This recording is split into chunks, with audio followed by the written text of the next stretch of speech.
Enfin, moi, je sortais du lycée, tu me disais dans 3 ans, même pas dans 2 ans, tu vas réussir à monter ton média avec 6 autres personnes. Quoi? Je te crois pas, quoi. Je te ris au nez et c'est pas possible.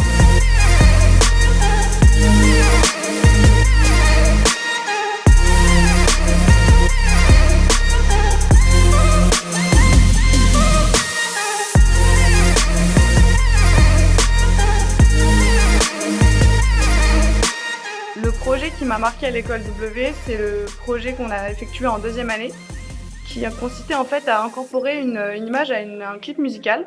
Et on avait uniquement 2 jours et demi pour réaliser un clip vidéo de A à Z.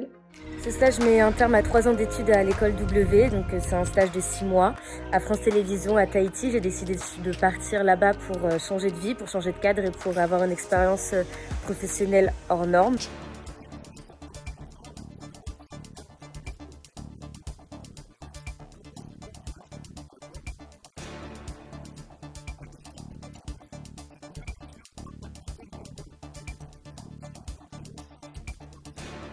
Moi, je me vois pas faire toute l'année scolaire comme ça. Véronique et Laurent sont enseignantes de langue vivante et pour elles, la rentrée s'annonce compliquée. Assises dans la salle des profs, elles se versent du café. Elles s'inquiètent pour leur matière, leurs élèves, mais elles s'inquiètent surtout pour leurs collègues de langue des signes.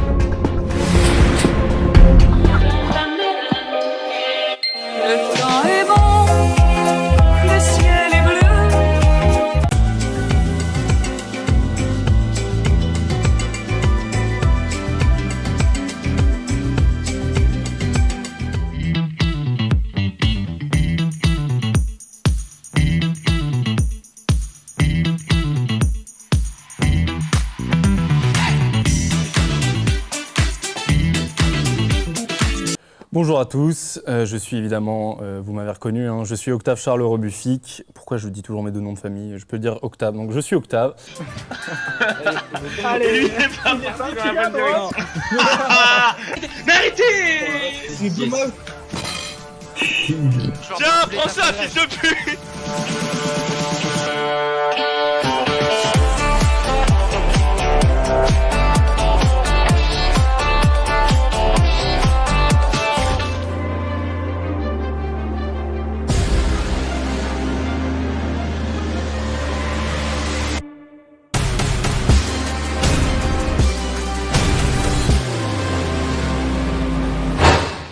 Il faut savoir que les Ouïghours sont une population turcophone majoritairement musulmane. On en compte environ 12 millions qui vivent dans le Xinjiang, une région autonome au nord-ouest de la Chine. La culture y est différente, mais aussi la langue, l'ethnie ou encore l'histoire, notamment par rapport au peuple des Han.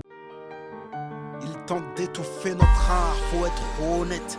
Ils refusent de reconnaître qu'en ce siècle, les rappeurs sont les héritiers des poètes.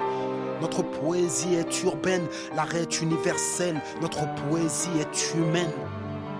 Tu streams plutôt Petrouchka de Sosomanes et PLK ou Afrotrap 11 de MHD? Ah, Petrouchka, ouais. Dans la zone, ça vend la dose, ça crie Yaha. Go et Magadji, c'est Petrouchka. Les scènes sont là. Dans la zone, on vend la drogue, ça fait TP, ça crie Aha. Et dans le hall, je suis sous piche, je suis sous terre, sans la vodka. RS3, 4 cagoules, un traceur, charge le AK. Cette image me revient toujours en tête.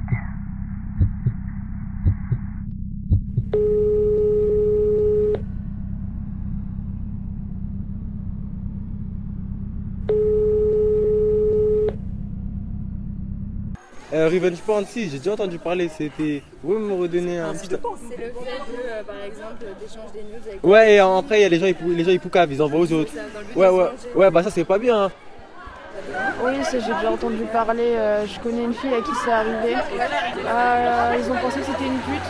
Ils disaient clairement, il la regardait mal et il y en a qui venaient la voir et qui disaient ouais c'est une salope. En fait on a tous envie d'être libres à un moment donné dans notre vie en fait. Et ce sera le cas pour les générations futures, c'était le cas pour les générations passées. Il y aura toujours ce combat là je pense. Donc du coup pour moi c'est ça le jazz. Alors que ce soit pour faire passer un coup de blues, taper du pied, vous évader ou vous battre pour votre liberté, osez le jazz, car c'est comme un bon baiser salé. Ça ne s'oublie pas. J'étais à pied, en autonomie alimentaire et sans moyen de communication. Pendant 6 jours et sur 140 km, le Salar d'Uyuni est devenu mon paradis.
Par exemple celui-là, je trouve que ça sent un peu l'automne. Je sais pas si vous voyez ce que je veux dire.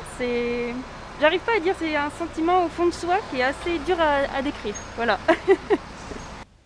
Enlève tous tes vêtements, mais ne vends pas ta peau. Elle est écorce mais féroce. Elle est habillée et toi seul y habites. Elle est armure et parure. Elle est histoire et déboire. Elle est ta peau. Elle est ton âme. Elle est ta sœur. Elle est âme sœur.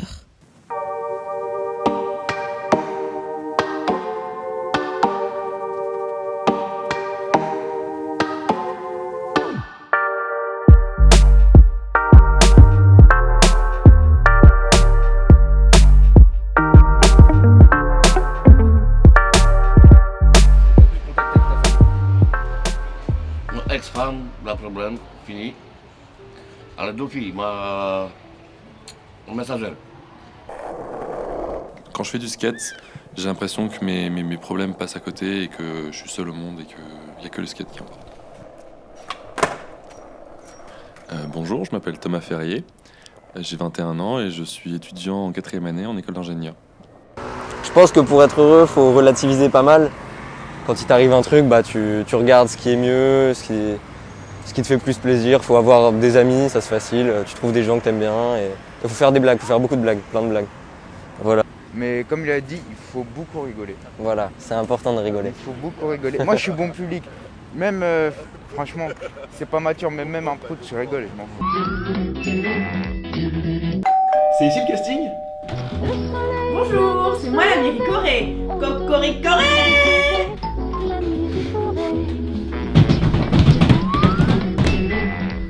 Au suivant. La du petit déjeuner, la Méricorée. Il y a toujours un bon moment. petite, c'est ça.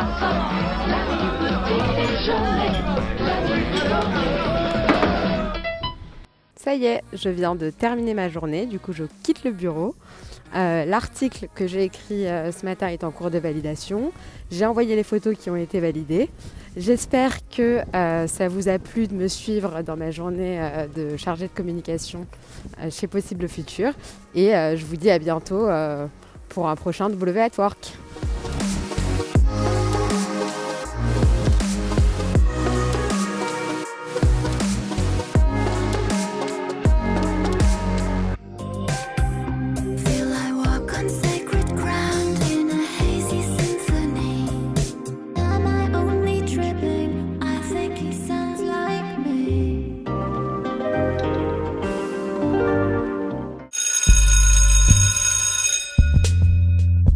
Mais alors, comment font ceux qui ne sont pas faits pour le lycée ? Je sais pas trop, vu que l'école elle est obligatoire pour tout le monde jusqu'à 16 ans. On nous forge tous à aller à l'école, donc je sais pas vraiment s'il y a des alternatives.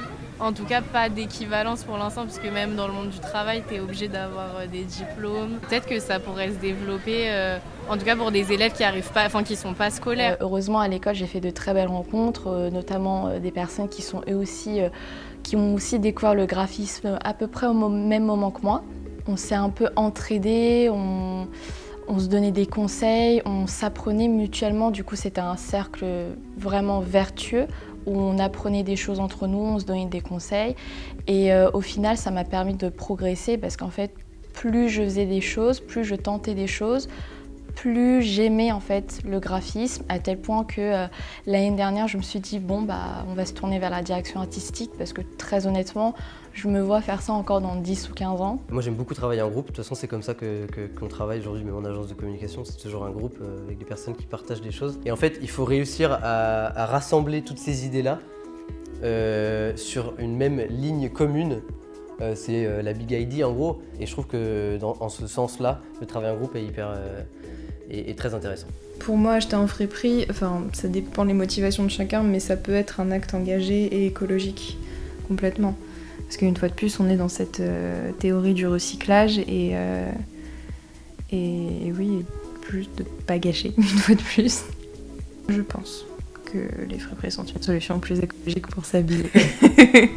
Et oui, plus écologique et économique. Et je pense que ça permet aussi à une certaine classe sociale de se faire davantage plaisir. J'ai créé la marque Deuxième Trait parce que j'ai réalisé il y a maintenant 1 an que l'industrie du textile était la 2e source de pollution mondiale et j'avais envie de changer les choses un peu à mon échelle.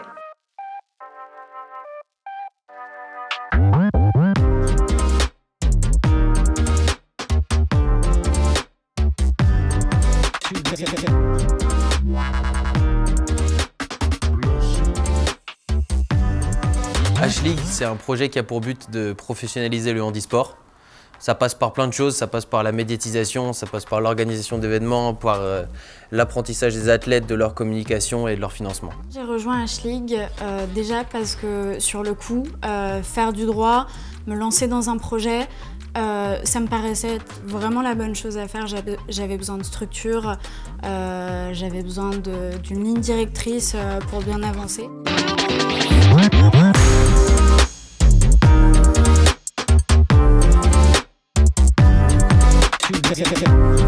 Wow.